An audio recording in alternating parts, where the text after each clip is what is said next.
안녕하세요, 디팔티입니다. 프리미어리그 이적 시장이 끝난 만큼 예고드렸던 대로 결산을 준비해봤는데요. 영상 끝까지 시청해주시면 감사하겠습니다.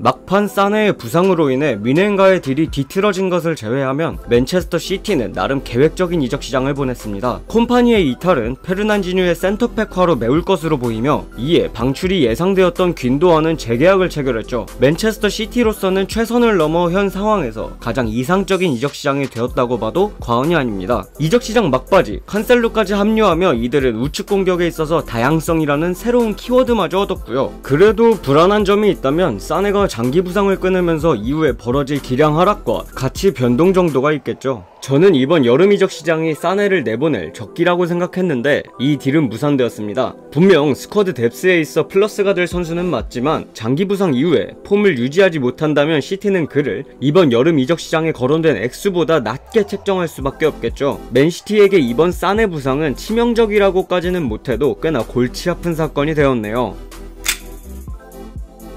선수들의 에너지 레벨을 중요시하는 램파드 감독에게 필리시치는 좋은 옵션으로 작용할 겁니다. 물론 아자르라는 대형 스타의 공백을 메우는 건 힘들겠지만요. 코바시치의 영입은 정말 어쩔 수 없었습니다. 그가 가진 파이널 서드에서의 미미한 영향력은 현재 공격적으로 완벽히 다듬어지지 않은 첼시에게 최우선 옵션이 될 수 없었지만 어쩌겠습니까? 뎁스라도 유지해야죠. 아자르의 이탈은 예견되어 있었지만 여전히 뼈아픕니다. 그가 제공하는 수많은 공격 옵션이 단촐하게 줄어들었으며 램파드는 4-2-3-1 포메이션을 활용해 보다 수적 우위를 통한 찬스 메이킹에 집중하지 않을까 싶습니다. 직접적으로 공격 인원이 늘어난 것이기 때문에 추가적으로 공격형 미드필더 자리에 배치될 바클리 혹은 마운트의 역할이 중요해질 것으로 보입니다. 다만 아쉬운 점은 후방 빌드업을 중요시하는 램파드의 축구에서 나름 그 기틀을 잡아줄 수도 있을 것 같은 루이지의 이탈이겠죠. 수비적으로 긍정적인 영향을 주기는 어려운 선수지만 센터백들의 빌드업 지분을 어느 정도 나눠 가질 수 있는 다비드 루이즈는 새롭게 변화할 램파드 축구에서 타 선수들이 적응하기까지 도움을 줄 수 있는 선수라고 생각은 했는데,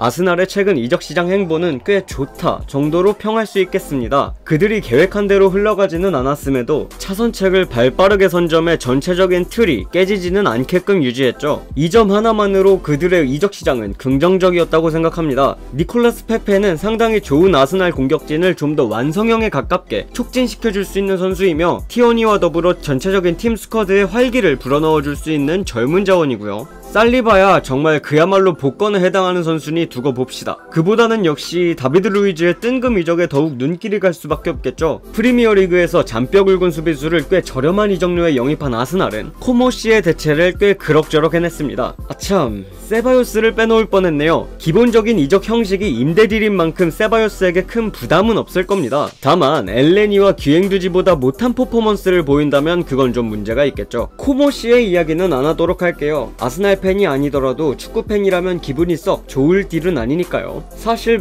이번 아스날의 이적시장 방출건은 이워비를 3천만 유로의 가격에 팔아 넘긴 것만으로 충분히 박수를 쳐줄만 하다고 생각합니다. 에버튼 파트에서 다시 말하겠지만 판매하는 측에서는 기분 좋은 딜이 맞고요. 비엘릭 역시 상위 리그에서 보여준 것이 없음에도 꽤 좋은 액수를 받아냈죠. 이건 정말 개인적인데 저는 아스날이 프리미어리그 상위 6팀 중에서 가장 좋은 이적시장을 보내지 않았나 생각합니다.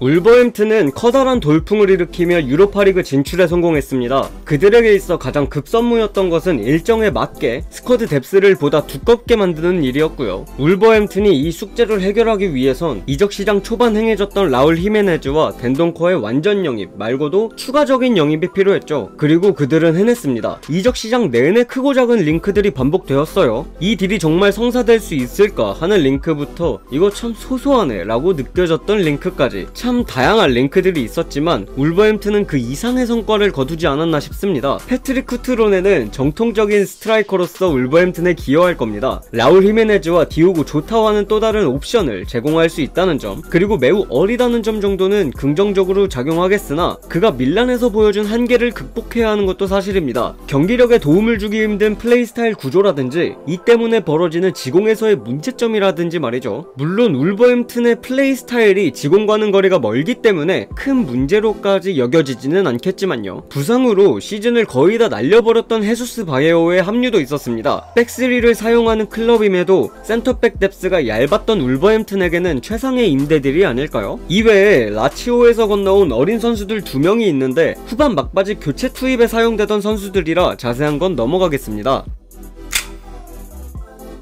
울버햄튼과 마찬가지로 레스터시티 역시 완전 영입을 토대로 몇몇 이적을 더한 느낌이 강했습니다. 유리 틸레만스야 지난 시즌 로저스의 레스터시티의 아주 향기로운 조미료 역할을 톡톡히 해냈기에 4,500만 유로라는 가격은 매우 합당하다고 생각합니다. 이 딜을 기점으로 미드필더의 데니스 프라잇을 추가적으로 데려온 레스터시티는 메디슨과 틸레만스의 부담을 덜어줄 수 있게 되었죠. 프라잇은 직접 볼을 달고 전진할 수 있는 선수이며 측면에서의 퀄리티 문제도 해결해줄 수 있습니다.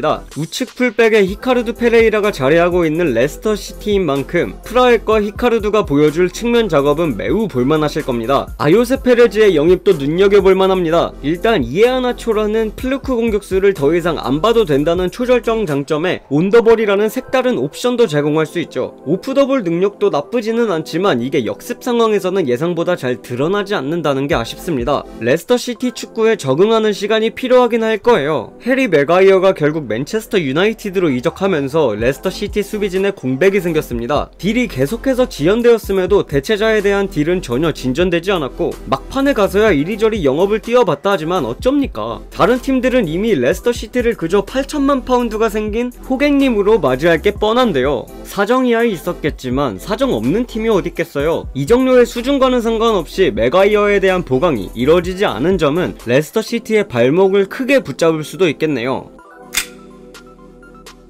측면 공격에 있어 부족함이 있었던 와포드지만 이번 시즌은 다를지도 모르겠다는 생각이 듭니다. 이스마일라 사르는 일찍이 주목받던 측면 자원이며 와포드의 측면 작업을 한 단계 업 시켜줄 수 있는 선수입니다. 특히 하비 그라시아 감독은 마땅한 측면 자원이 없는 탓에 4-4-2 플랜을 접고 4-2-2 포메이션을 구사할 수밖에 없었는데 사르는 이런 걱정을 덜어줄 수 있는 선수라고 생각해요. 때에 따라 데울로페우의 자리에도 들어갈 수 있다는 점 역시 소소한 장점이겠고요.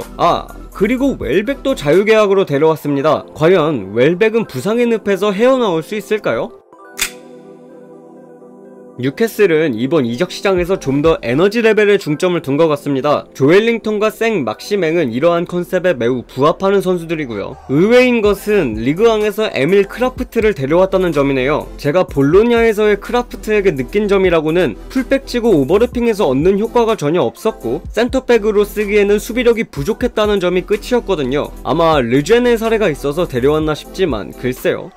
여튼 조엘링턴이 보여주는 성실함과 생 막시맹이 보여줄 폭발력은 기대해봄직하다고 생각합니다. 뭐니뭐니해도 이번 뉴캐슬의 이적 시장에 있어 가장 불안한 점은 감독직에 스티브 브루스가 선임되었다는 사실이겠죠. 아주 냉정하게 접근해봅시다. 션 다이스 감독 체제에서 리그 실점 4위를 기록한 지난 시즌의 벌리이지만 이런 상황에서 센터백 쪽의 보강은 전혀 이루어지지 않았습니다. 과연 지난 시즌 벌리의 실패 요인이 공격 때문이었을까요? 오히려 공격 쪽은 타 시즌들보다 나았으면 나았지 부족하다고 칭할 그런 정도는 아니었다고 생각합니다. 더군다나 타코우스키는 이적 시장 막판 이탈할 수도 있는 위기에 처해 있었고요. 이런 상황에서 벌리에게 성공적인 이적 시장이라는 타이틀을 달아주기에는 무리가 있습니다.